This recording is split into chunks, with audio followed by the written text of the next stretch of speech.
Para diretso na alive ang umaga mo. Para diretso na buhay ang dugo mo. Para diretso na ang bangon at trabaho na agad-agad. Iaarangkada na namin ang mga balitang kailangan mo. Ibibigay na namin ang mga impormasyong pinaka-latest, pinakabago, pinag-uusapan, trending, viral. Arangkada Balita live sa DWIZ Metro at Mega Manila. DWIZ News FM regional stations. Naka-live din sa lahat ng DWIZ Digital News account, Facebook, YouTube at DWIZ News website. At panoorin din ang live nationwide sa Aliw 23 Free TV. Arangkada Balita.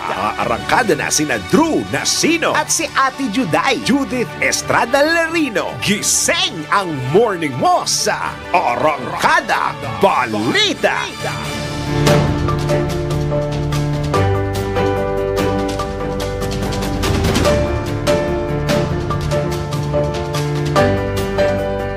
Sa oras na 5 sandali makalipas na ang alas 5 na ng morning, silipin na po natin ang mga umaarangkadang ulo ng mga balita. Arangkada Balita.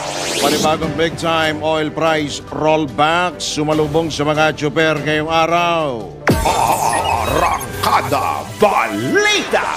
Farmgate price ng mangga tuloy daw sa pagsadsad. Arangkada Balita. Mga foreign diplomat na lumalabag sa batas, iimbestigahan na ng DFA.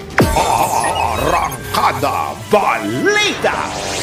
Balita sa ibayong dagat, ang United Nations may nilinaw sa issue ng death toll sa bakbakan sa Gaza. Arangkada Balita. Sa sports, track and field athlete Carlos Miguel nakasungkit ng 3 gintong medalya sa 2024 Philippine Athletics Championship. Arangkada Balita. Sa ating balitang showbiz, lalo na dun sa mga fans nitong si Julia Barreto. Kamusta na kaya ang kanyang kalusugan? Arangkada Balita. Abangan natin mamaya kung makakahabol sa balitang viral. Pa-welcome tarpaulin para sa isang OFW kinaaliwan ng mga netizen. Drew Nasino at si Ate Juday. Arangkada Balita. Sa mga magandang morning, Luzon, Visayas, Mindanao, Mega Manila, sa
Ang sarap pa naman ito, lalo na kung hinog. At kahit di rin hinog, lagyan mo lang ng, ano nga yung bagong. Pwede rin.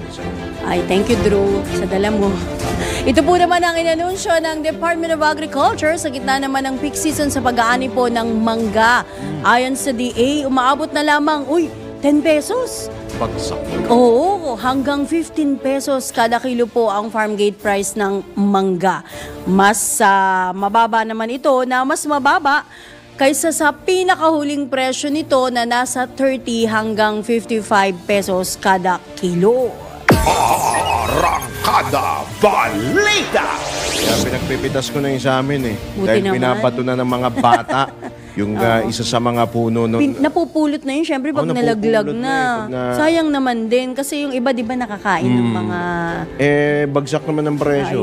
Ay, oo. Di kainin na lang ng buong pamilya, pamigay na lang. Pamigay, tama, oo. Pero, Na-share mo pa. Yun na, i-share ko pa. Correct. Diba? Isang puno pa lang yun. Paano pa yung ibang puno? Well, anyway, wala hong oversupply.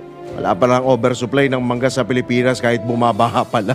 Ito ang nilinaw ng Department of Agriculture matapos nga mag-viral online ang isang video kung saan ipinakitang itinapon ang mga nabanggit ng prutas dyan po sa San Mateo, Isabela. Sayang naman, pwedeng pang mango, mango graham tuloy, naiisip ko.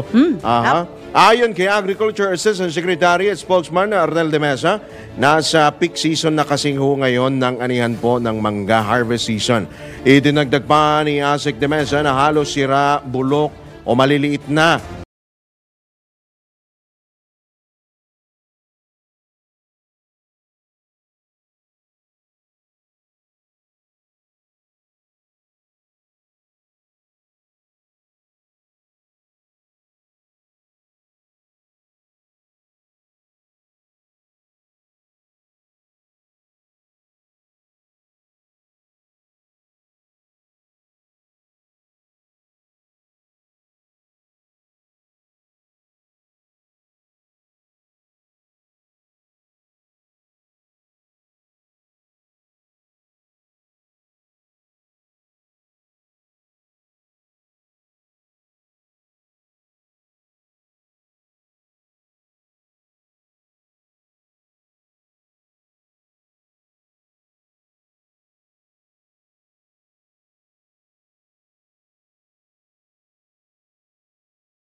sa ahensya noong mga nakalipas na taon. Bilang narito ang 6-month suspension order ng Ombudsman sa 139 na opisyal ng NFA. Kasama ang administrator nitong si Roderico Bioco, kaugnay ng umano'y bigas scam. Posibleng mauwi lamang anya ang karagdagang kapangyarihan ng NFA sa over-importation, overpricing, smuggling, kickback, favoritism at iba pang katiwalian. Samantala, iginit ng presidential sister na mas mainam gawin para matugunan ang rice emergency ay magpatupad ng government-to-government approach o government-to-government ang NFA. Arangkada Balita! Sa iba pang balita, iimbestigahan ng DFA, Department of Foreign Affairs, ang mga aktibidad ng mga diplomat sa bansa. Ito naman ayon sa DFA ay dahil sa posibleng mga paglabag sa batas na ginagawa ng mga naturang diplomata. Kasunod ito ng anunsyo ng Chinese Embassy hinggil sa ilalabas na tawag sa isang military official na may tuturing na paglabag sa anti-wiretapping law. Tiniyak naman ng DFA ang patuloy na pagrespeto sa mga foreign diplomats sa paggampan ng kanilang tungkulin. Arangkada Balita! Samantala, nais ni Pangulong Ferdinand Marcos Jr. na palakasin pa ang kakayahan ng Philippine Air Force sa pagdepensa sa soberanya, teritoryo at patuloy na pag-unlad ng Pilipinas. Ito ayon kay Presidential Communications Office Secretary Cheloy Garafil ay makarang dumalo si Pangulong Marcos sa Second Quarter Command Conference sa Villavor Air Base sa Pasay City kahapon. Sa naturang command conference, inilatag anya kay Pangulong Marcos sa mga plano, pinakuling aktibidad at mga isinusulong na proyekto ng PAF. Samantala, hindi naman nagbigay ng iba pang detalye si Secretary Garafil, pero binigyang din ito na nagbigay ng direktiba si PBBM kaugnay nga sa pagdepensa sa teritoryo ng bansa. Nagpasalamat naman ang Air Force sa patnubay at pagdalo ng punong ehekutibo sa naturang aktibidad. Arangkada Balita! Itinanggi ng Bureau of Immigration na may ginagawa itong diskriminasyon sa mga estudyanteng Chinese. Nauna nang nanawagan ang BI ng high-level meeting sa Interagency Committee on Foreign Students upang pag-usapan ang pagdami ng mga mag-aaral na Chinese sa bansa. Ayon kay Immigration spokesperson Dana Sandoval, hindi nila tina-target ang mga estudyanteng Chinese sa Pilipinas. Gayunman, inamin ni spokesperson Sandoval na kanilang ikinoconsider ang issue sa exclusive economic zone ng Pilipinas sa nasabing usapin. Arangkada Balita!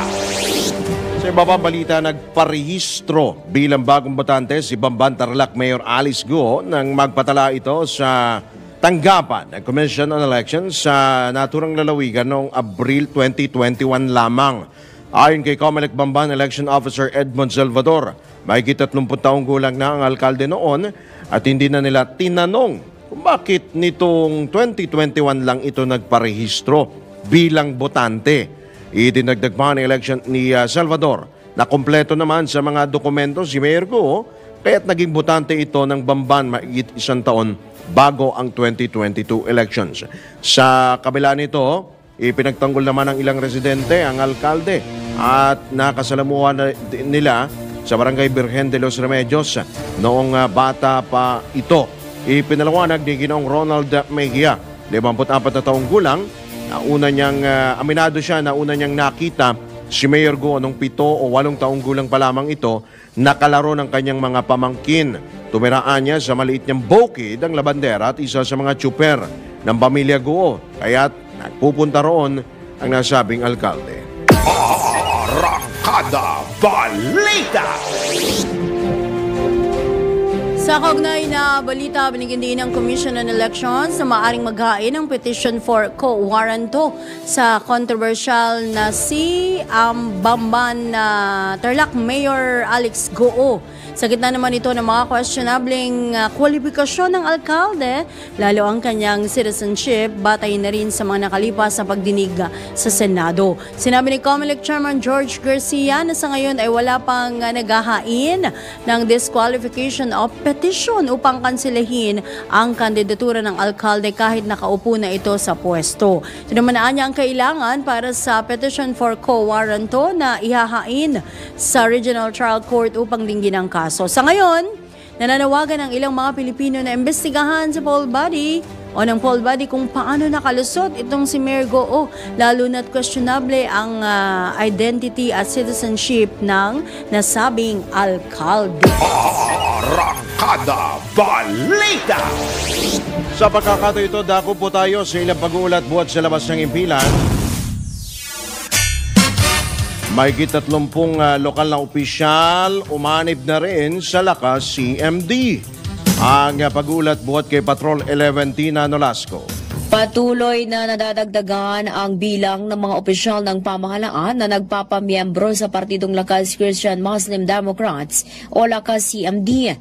Ito'y matapos umanib sa partido ang 37 mga local officials na kinabibilangan ng 2 town mayor, 3 city at municipal vice mayor at 32 local officials. Kabilang sa mga ito sina Angat Bulacan Mayor Reynante Bautista at Santa Maria Bulacan Mayor Bartolome Ramos. Gayon din sina Santa Maria Vice Mayor Pablo Juan, Angat Bulacan Vice Mayor Arvin Agustin at Malaybalay Bukidnon Vice Mayor Estelito Marabe. Kaugnay ito, umaasa si House Speaker Martin Romualdez na magkakaroon ng mabunga at kasiyang pakikipag-ugnayan ang mga bagong miyembro ng partido.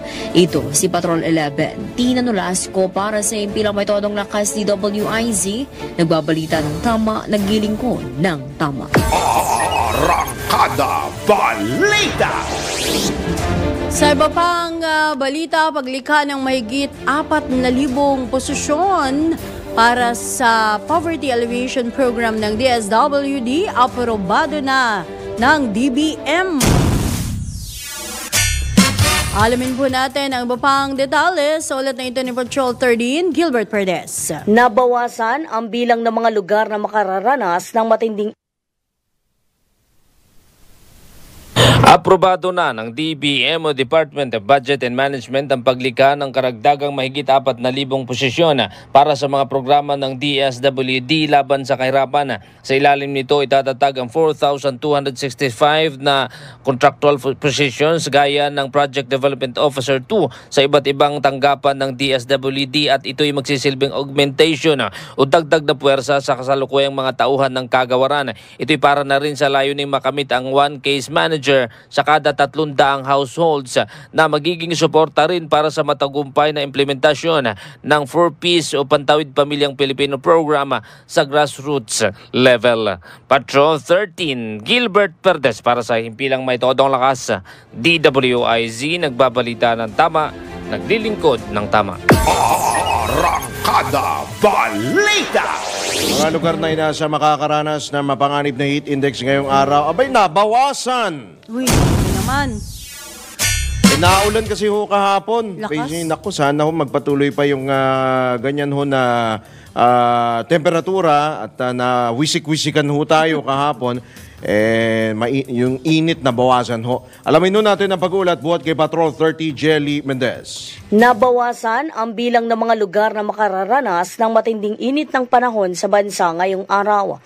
Ayon sa Pag-asa Weather Bureau, patuloy pa ring mararanasan ang mapanganib na heat index sa 40 lugar mula sa 45 lugar na naitala kahapon.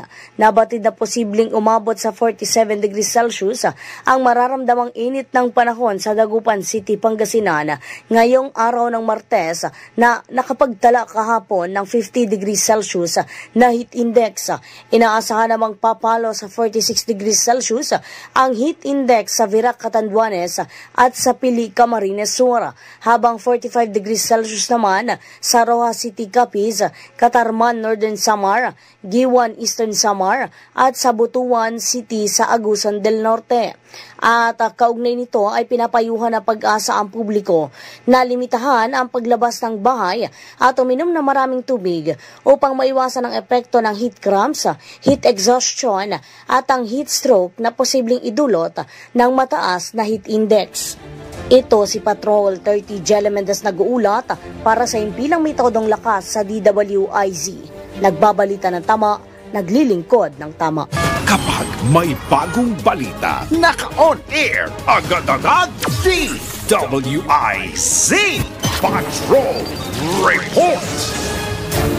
Ay, salamat Patrol 30 Jelly Mendez sa pagpapatuloy pa rin ng ilang pa mga balita. Binanatan ni dating PNP Chief Retired General Oscar Albayalde ang International Criminal Court o ICC. Ito'y kasunod na rin ang napaulat na kabilang siya sa posibleng arestuhin o kasuhan ng ICC kaugnay sa giyera kontra droga ng nakarang administrasyon ni dating Pangulong Rodrigo Duterte. Sa panayam ng DWIC, iginit ni Albayalde na magiging sampal sa soberanya ng bansa, taong bayan at hustisya kung papayagang makisawsaw ang mga dayuang institusyon sa Pilipinas. Maging malaking sampal po sa sovereignty natin yan, sa taong bayan at sa, of course, sa ating hustisya yan kung papayaan natin maghimasok yung foreign entity dito sa atin. Din ang dating hepe ng pambansang pulisya kung bakit hindi napansin o napapansin ng ICC ang mga digmaan at kaguluhan magiging pambobomba na kumikitil na libo-libong buhay sa ibang bansa. In fact, kung nagpapansin po natin sa ibang bansa, sa isang linggo, 2 linggo, kung ilan ang napapatay at binobomba, even the hospitals. Bakit po yun hindi napapansin, although siguro hindi sila member ng ICC? Samantala, nanindigan naman ang retiradong general na walang irregularidad sa mga operasyon ng mga pulis, lalo yung Oplan Tokhang at Oplan Double Barrel noong panahon ng giyera kontra droga ng nakalipas na administrasyon. Kung di ako nagkamali, mga 2022 or 2021 pa, meron ng kinandak po ng probe yung ating DOJ. At kung di ako magkamali, nakita po nila na wala pong irregularity doon sa mga police operations. At John, yung pong panahon namin, kung makita mo, no, hindi naman natin din tinolerate yung mga nakita nating pang-aabuso. Ang dami po nating na-filean na police noon ng murder cases. Yan po ang tinig ni dating PNP Chief, Retired General Oscar Albayalde sa panayam ng DWIZ. Arangkada Balita! Balik tayo sa ating DWIZ Patrols. Epektibong value chain, pangunahing tinututukan ngayon ng pamahalaan. Alamin po natin ang kabuang report. Ihahatid ni Patrol 13, Gilbert Perdes. Nagkaroon ng pagbabago sa layunin ngayon ng Department of Agriculture o DA. Sa Bagong Pilipinas ngayon, public briefing, sinabi ni DA Yusek Asis Perez kung dati raw ay nakatutok lamang ang ahensya sa pagtaas o pagpapataas na ng productivity o yung produksyon ng mga magsasaka. Ngayon ay kasamang sinusulong na rin na dapat sa lokal na manggagaling ang mga produkto at sa lahat daw ng mga value chain ay kikita rito. Ayon kay Perez, sa tingin niya ay dapat maging epektibo at efisyente ang value chain. Mangyayari niya ito kung may sapat na post-harvest facilities ang bansa na pwedeng paglagyan ng mga aanihing produkto. Paliwanag ni Perez, kahit pa maraming ani ang mga magsasaka, higitaan niya sa kalahati nito ay nasasayang lang o nabubulok dahil walang storage facilities na paglalagyan ng mga ito. Kaya madalas niya na binebenta na lamang ito ng palugi ng mga magsasaka kesa naman mauwi na lang sa walang kita. Kung meron sana niyang sapat na storage facilities, mapapahaba ang tinatawag na shelf life ng mga produkto, kaya pagdating sa merkado, hindi masyadong mataas ang presyo at hindi rin naman bagsak kundi tama lamang. Patrol 13, Gilbert Perdes para sa Himpilang May Todong Lakas. DWIZ, nagbabalita ng tama, naglilingkod ng tama. Kapag may bagong balita, naka-on air agad-agad DWIZ Patrol Report. At babalik po ang Arangkada Balita makalipas naman po ang ilang mga paalala. Ang oras, kalahin mo yung 5:26 na ho. Drew Nasino at si Ate Juday. Arangkada Balita. Alright, time for na sa ikalawang bahagi na po ng Arangkada Balita. Sa pagkakataon ito, dapat naman tayo sa ilang pang pag-uulat mula sa ating Metro Patrol. Iatid yan ni Kakang Lukoy Angeles. Kaka. Yes, magandang umaga, Kaka. Pinarangalaan ang bayan ng Pandi ng Gawad Ido Campion for Early Child Care and Development. Municipal category mula sa Department of Interior and Local Government at Department of Education. Kampiyon ng edukasyon ang nasabing bayan nang makamit ito ang exemplary performance na mas mataas na overall points. Ang naturang parangal ay personal na tinanggap ng kanilang punong bayan, Mayor Enrico Roque, at inalay ang sa mga daycare teachers, mga magulang at komunidad dahil sa dedikasyon at pagmamalasakit sa edukasyon ng mga kabataang Pandienyo. Ayon kay Mayor Roque, hindi lamang ito tagumpay ng lokal na pamahalaan, kundi tagumpay ng bawat isa na nagtutulungan sa ikaunlad ng mga kabataan. At maging ang mga daycare worker ay pinasalamatan niya at ilang mga komunidad na may dedikasyon sa pagmamalasakit sa edukasyon. Dagdag pa ng alkalde, naway magsilbing inspirasyon ang parangal na ito upang mas lalo nilang pag-ibayuhin ang mga programa at serbisyo para sa mas magandang kinabukasan ng bawat bata sa naturang bayan. Mula rito sa Bulacan, ito si Metro Patrol Louie Angeles para sa Himpilang May Todong Lakas. DWIZ, nagbabalita ng tama, naglilingkod ng tama.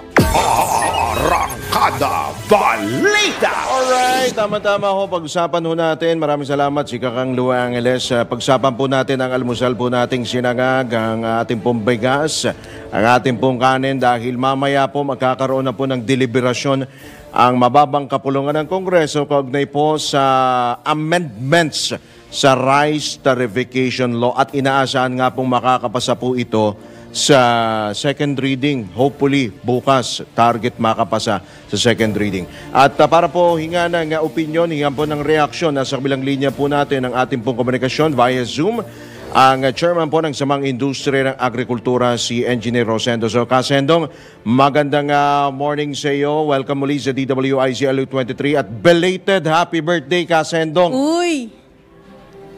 Good morning! Good morning. Drew at Judith, magandang umaga. Good morning Good po. morning po at Birthday belated. mo pala. Kaka-birthday lang ni Kasendong Engineer, last time. Oo. Well, I think anyway. birthday rin ni, Kajon. Opo. Sige po.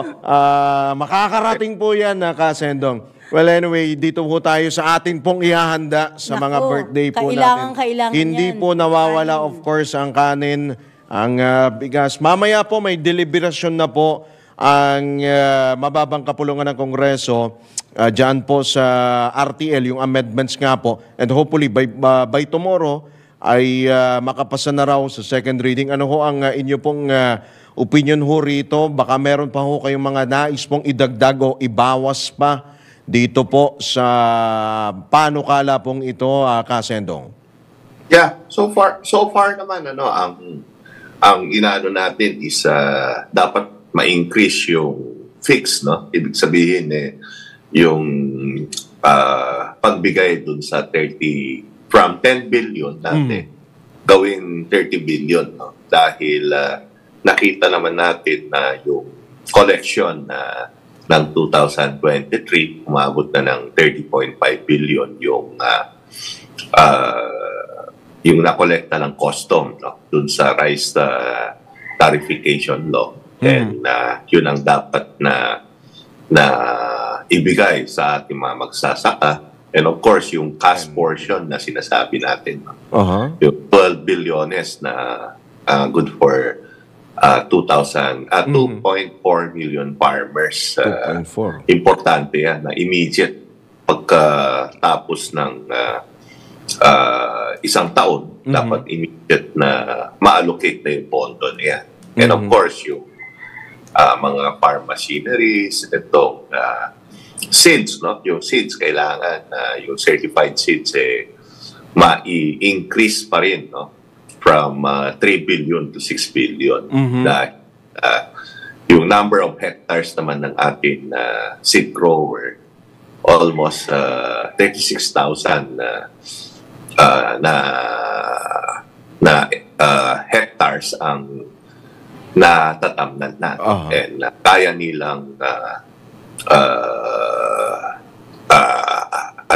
i-expand yung area to 40,000 hectares. So dapat suportahan natin yun dahil yung binhi natin sa ating mga magsasaka dapat tuloy-tuloy na mabigay yan.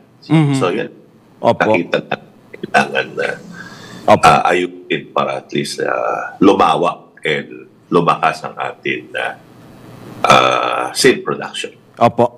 Bukod ho doon sa mga nabanggit po ninyo, Kasendong, mainit din pong issue yung sa kapangyarihan po ng NFA. Yung ilang functions Yung natin, functions, di ba? At ibabalik? kung kayo ho ba, ano ho ang inyo pong opinion doon? Though merong mga tumututol, kagaya ni Super Ate, Senator Amy Marcos, at meron din naman siyempre pabor na ibalik sa NFA yung ganong mandato, yung ganong functions. Yeah, sa tingin natin na no need, no? Na ibigay yung function ulit ng NFA. Yung pag-benta, pwede naman yung kadiwa, no? Through yung yung subsidy na sinasabi nila. Lahat na naman ng agency ng ating gobyerno kaya gawin yung function ng itong subsidy. So, hindi naman kailangan yung NFA lang. No?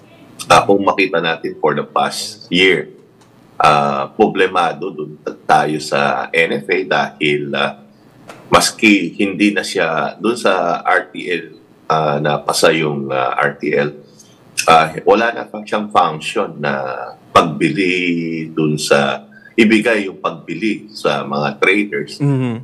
binibigay pa, no? Illegally. So, ngayon, magbibigay tayo ng function na ibibigay ulit ng power sa kanya. So, sa tingin natin, hindi kailangan. Opo. Kasendong, ano na ho ang magiging silbi ng NFA? Oo nga, no? Yeah, NFA. Pwede naman siya pumili ng pakay, no? Sa magsasaka. And yung last year, may 8 billion siya, hindi niya nagamit. No? This year, 9 billion ulit. So, yung buffer stock, yung 8 plus 9 billion is 17 billion. So, makakapili yun ng almost 555,000 metric tons of palay. And kung magiling yan, almost 350,000 metric tons of bigas. So, may 10 days siyang buffer stock. So, wala tayong problema sa buffer stock. In case of emergency, may power naman ng presidente na gamitin yun. Yun ang bigyan natin ng power. Ang presidente para at least in case of emergency, pwedeng gamitin. 10 days buffer stock. Pero yung ganong mandato ng NFA, hindi ba pwede sa iba na lang? Kasi may mga, dati diba, may mga, ano tawag dito, may mga nagsusulong na tuluyan ng buwagin yung NFA, lalo na nagkaroon pa ng kontrobersya, diba? Diba, sinuspend nga yung mga... maraming official, hindi lang ilang 6 official, months suspension. 100 plus yun, diba? 130 plus.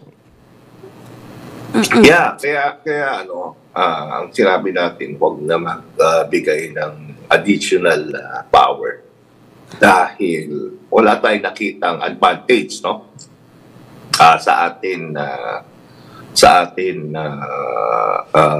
bansa kung bigyan natin ng additional power. Okay. Yung distribution ng subsidy, ano yun maski anong institutional, no? Or anong local government, etong DSWD, or etong Kadiwa, kayang ituloy. Kayang siya na lang ang pumunan doon, magpuno doon sa iiwang papel ng NFA, Kasendong. Yes, oo. Kayang gawin yun, no? Yung distribution. So, wala tayong nakita nga na kailangan pa itong RTL para at least ma-distribute yung gusto ng ating government na subsidy. Kasi subsidized nga yan. Kunyari, ang palay ngayon, for example, is 30 pesos yung bili ng NFA, no? Kung ito is nagiling, 48 pesos na yan. Kasi pinapagiling nila sa milling sa meters. So, puunan nila 48. Plus, 4 pesos yung computation nila, yung cost ng everything, rebagging, transport sa kanila. So, abot ng 52 pesos yan. Okay. No? Kung ibebenta yan ng 30 pesos, ibig sabihin, may 22 pesos na subsidize or lugi ng gobyerno. Kung gustong ibenta sa 30 pesos, lahat naman, hindi lang NFA kayang mag-subsidize ng 22 pesos kung gusto ng... So, yung sinasabing ibebenta na 30 pesos, subsidize yun. No? So, okay. At na institute kayang gawin yun kung subsidize. Importante lang yung pondo na ilalagay. So, kaya sinasabi natin, hindi kailangan ng NFA pa ang mag-distribute.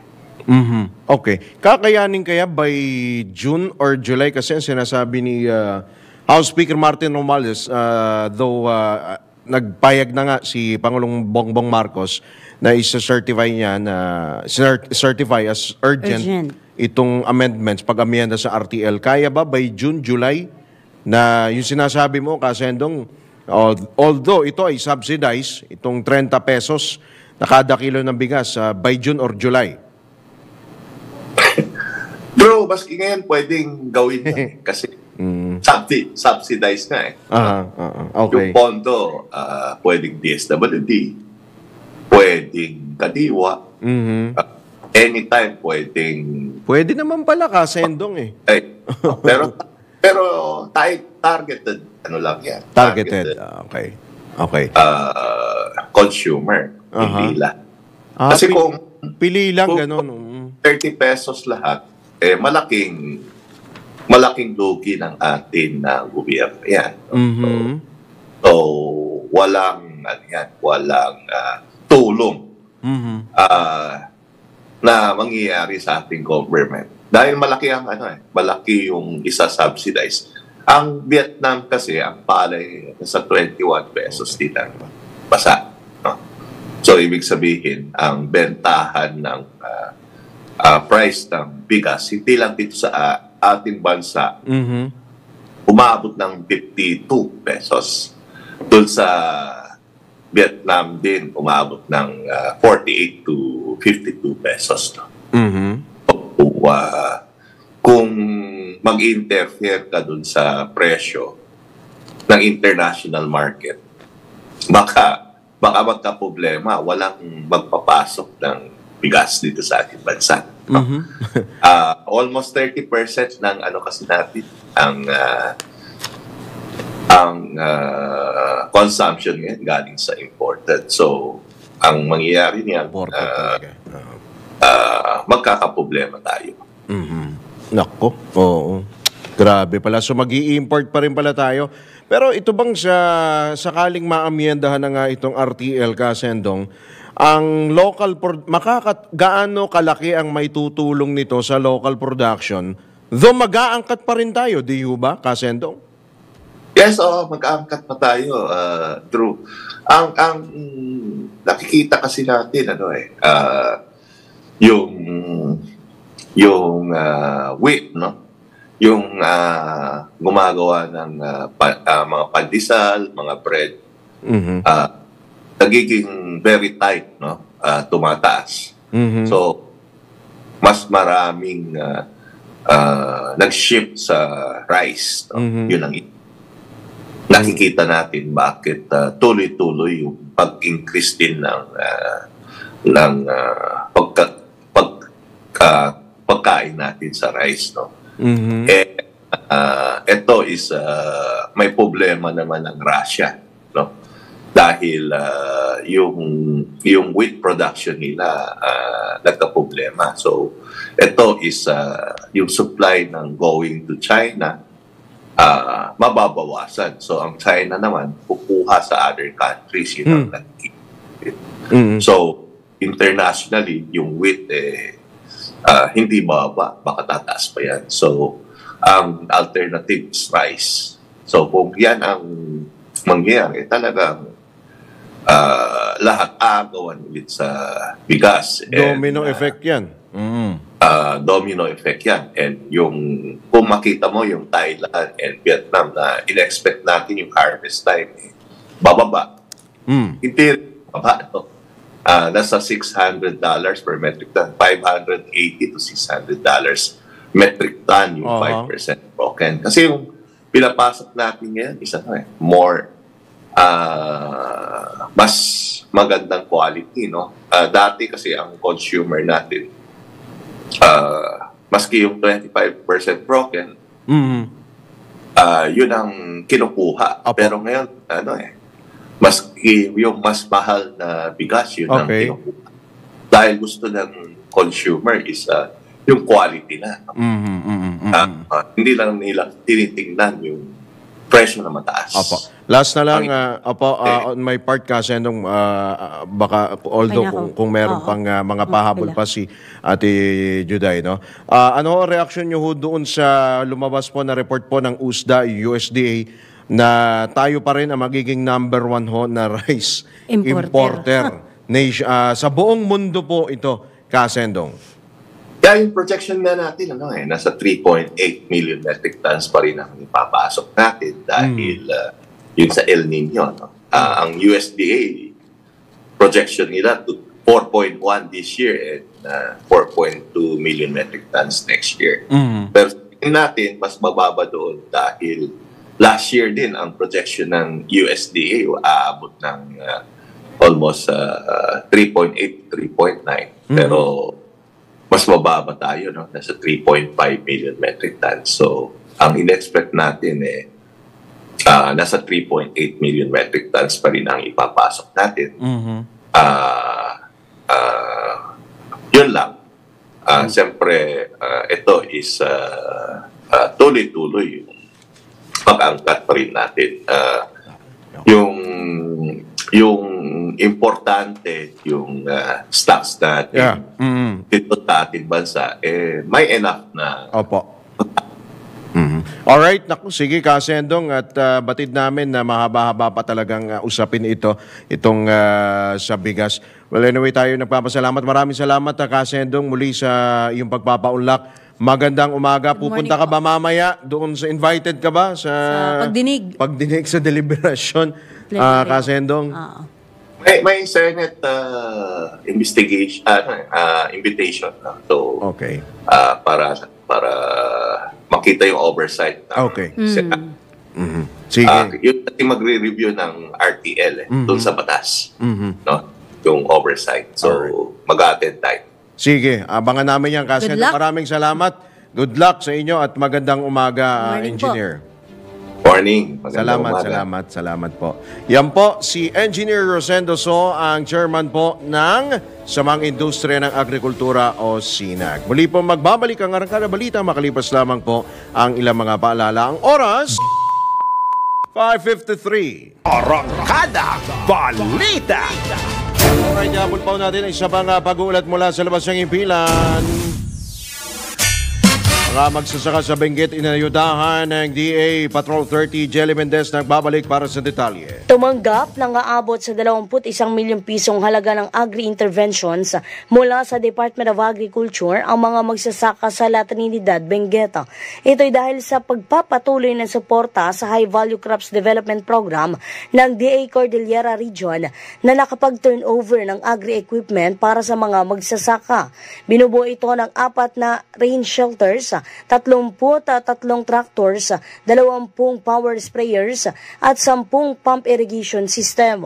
Ang nasabing intervention ay binigay sa 29 na Farmer Cooperatives and Association na nakatuon sa pagpaparami ng produksyon ng repolyo, patatas, carrots, snap beans at ng Chinese cabbage. Layo nitong mapalakas ang produksyon ng mga gulay at mapanatili ang seguridad sa pagkain ng bansa. Ito si Patrol 30 Jelly Mendez nag-uulat para sa impilang may todong lakas sa DWIZ. Nagbabalita ng tama, naglilingkod ng tama. Kapag may bagong balita, naka-on air, agad-agad DWIZ Patrol Report. Alright, bago po tayo pansamantala magpaalam, batiin lamang muna natin ang maligaya pong kaarawan ng atin pong mga mahal sa buhay, ang aking pong butihing ina na si Justina Nasino, Aling Tinay. Happy birthday. Aling Tinay. Yan. Happy Aling Tinay na nasa tindahan. Happy birthday din kay Marty Pantaleon in heaven, husband po ni Ate Hias. Ay, happy birthday kay Mami Catherine Gonzales. Siya po ang magandang nanay. O talagang ganun no? Ni Caterina Gonzales, yung amin pong isa sa mga news writer. Ang sarap pa naman ng lechon dyan sa Kainta. Tama-tama birthday lechon na naman tayo. Grabe yan. Ngayon din ba ito? Ngayon din ba ito? Ngayon din. Birthday. Ay, ang ganda ng babaeng to. Oo naman. Si Mia Escavilla. Binibining Mia. Station manager ng DWIZ Southeastern Mindanao. Yan. Happy 20th birthday. Actually, nakabase yan sa Davao Sa Davao. Yan. Happy birthday, Miss Mia Escavilla. Happy birthday, Day. Yan. Alright, sige. Maraming salamat din po sa ating mga nagsama sa inyo center. Muli po, kami po ang inyong mga naging tagapaghatid balita. Muli, ako po ang inyong lingkod, Judith Estrada Larino. At ito naman po si Drew Nasino, nagbabalita ng tama. Naglilingkod ng tama. Susunod na Usapang Tol kasama sina Senator Francis Tolentino at Cecil Villarosa. At pagkatapos naman po niyan, panibang bugso ng balitaan, syempre sa Pasada Balita kasama, of course, si John Ibanez. Good morning! Para diretso na alive ang umaga mo. Para diretso na buhay ang dugo mo. Para diretso na ang bangon at trabaho na agad-agad. Iarangkada na namin ang mga balitang kailangan mo. Ibibigay na namin ang mga impormasyong pinaka-latest, pinakabago, pinag-uusapan, trending, viral. Arangkada Balita live sa DWIZ Metro at Mega Manila. DWIZ News FM regional stations. Naka-live din sa lahat ng DWIZ Digital News account, Facebook, YouTube at DWIZ News website. At panoorin din ang live nationwide sa Aliw 23 Free TV. Arangkada Balita. Arangkada na sina Drew Nasino at si Ate Juday, Judith Estrada Lerino. Gising ang morning mo sa Arangkada Balita. Live araw-araw, Monday to Friday, 5 a.m.